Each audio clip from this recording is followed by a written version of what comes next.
Hello viewers and my subscribers, it's Peter Elgar, the old photography bloke who specialises in film and especially out-of-date film. Now you know I'm quite famous for my out-of-date film, but how about this one? I was sent this as a challenge by a member of the Pentax user forum. It's a Ilford FP3 film and the date on it is, you can see here, I hope, October 1952. He says, I challenge you to get something out of that. I remember these in the 1950s when I started photography, age 14. Ilford FP3. There's the instruction book for it here, and it tells you a guide for Pan F, FP3 and HP4, and on the back you can make up your own developers. That's what I do. But it's got the ID11 formula in avoirdupois measurement and the United States system, as well as the metric. And nobody uses grains and that anymore. And you can use a potassium alum fixing hard in bath. Mix up your own fixer there. But there we are, that was inside. They're going brown with age. Look at this, a little metal container for the cassette. We unscrew that, and there was the cassette with the FP3 bit of film. Of course, that's cut now because I've used it.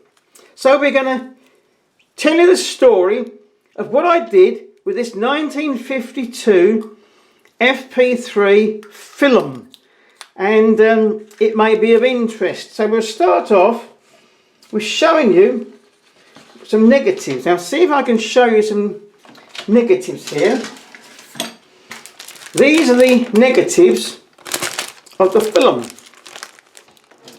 The first one I did was this strip here, and I went outside and I used my Western exposure meter. It's got a curl on it like a watch spring, and I set, I guessed, 100 ASA to start off.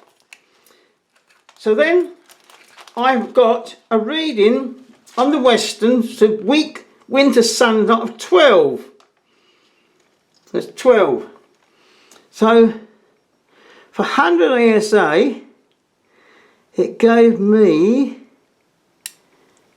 that's 12, gave me, I think I started off at a 60th F16. I started off at anyway, I think I started off at 60th F16, and I kept the 60th,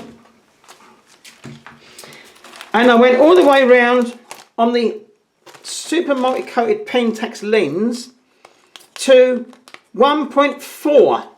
So this end is the underexposed one. Oh dear, it's got a curl on it.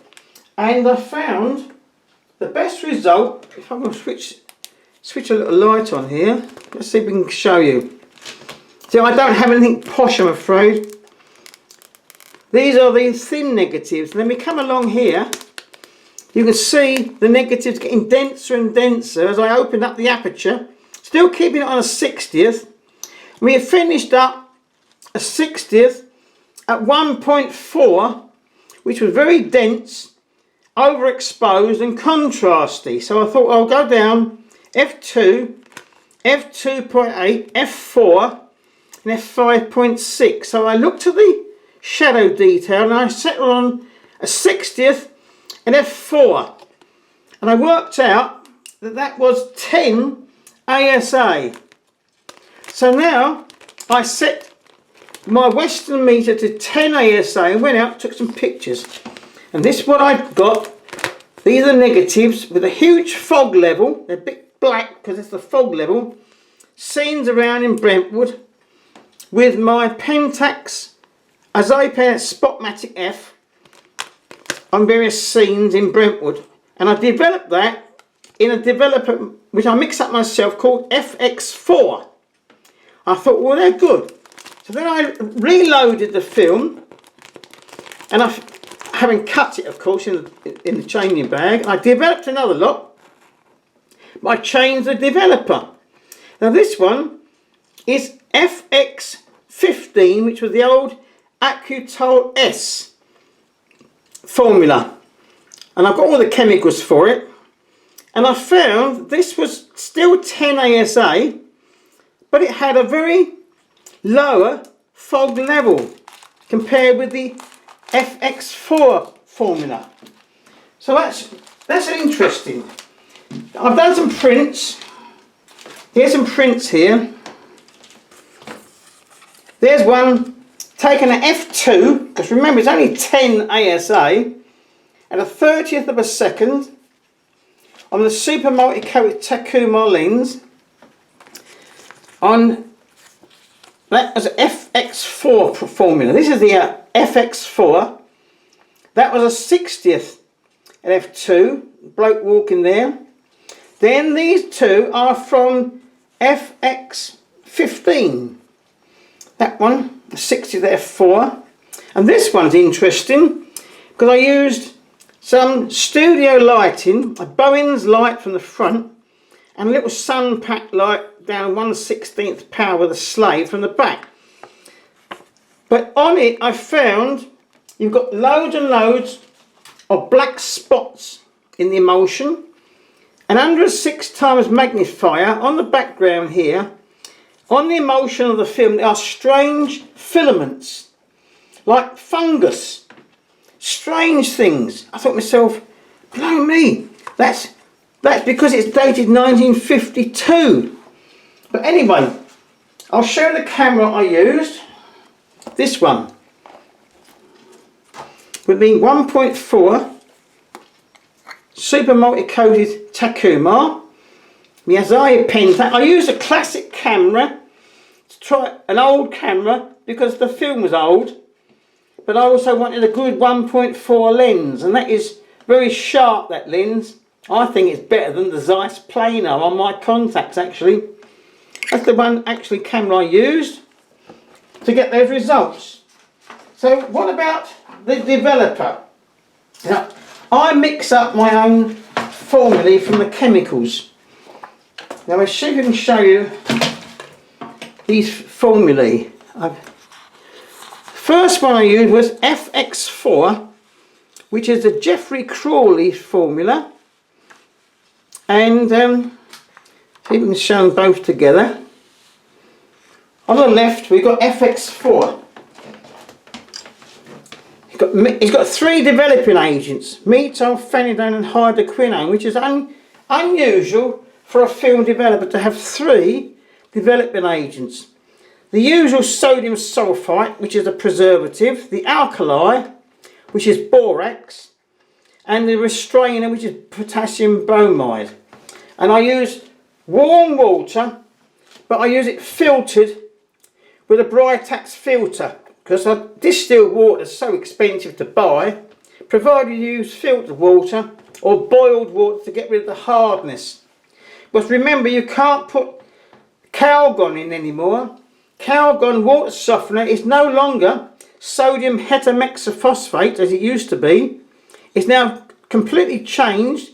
If you buy Calgon from Sainsbury's or Tesco's supermarket and put it in your developer to soften the water, the chemicals in it are going to mess up all your developing agents, so don't use Calgon.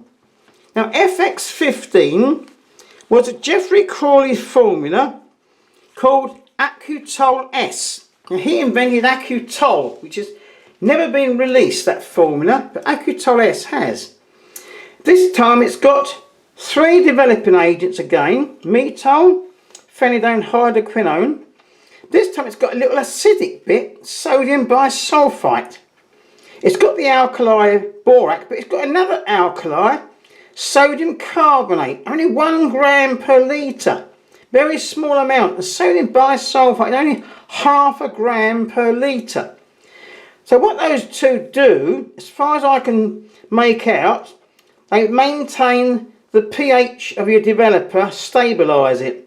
It's got your potassium bromide, which is higher, 1.5 grams, than FX4. So the higher amount here is probably the reason why it gives you less fog level on your negatives. So I found that was an interesting comparison. But all in all, I did enjoy having a go at some results from 1952 dated good old Ilford FP3 that I used to use when I was an impoverished schoolboy. So there we are, folks. That's some results. Hope you enjoyed this little diatribe. And don't forget, make certain if you've got out-of-date film, give it a bit more exposure, because this one was down to 10 ASA. Cheerio for now. And if I don't see you before, have a happy Christmas, etc., etc. Don't eat too many mince pies because they'll give you heartburn.